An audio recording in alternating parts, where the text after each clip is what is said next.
English learning with story. Their degree, but they have no equivalent knowledge, skills, and personality level. Why? I would be better if you had asked that. Sometimes people get their degree, but they have no equivalent knowledge, skill, and personality level. Why? But using the phrase a success life, you have made this question complicated. In fact, a success life is a very ambiguous phrase in itself. Different people have different concept about it.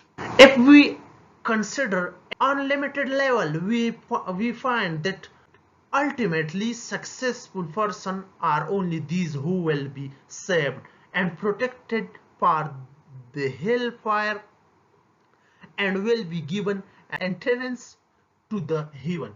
But most of the people never see the concept of success and such a frame of reference. For many of them begin heavily rich and success. For many other holding political power, a region is success. And for most of them heavily luxury life is success.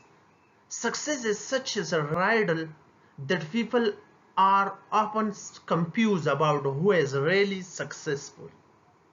A successful person may look failed for a long time, while a really failed person may look successful temporarily. Thanks for watching.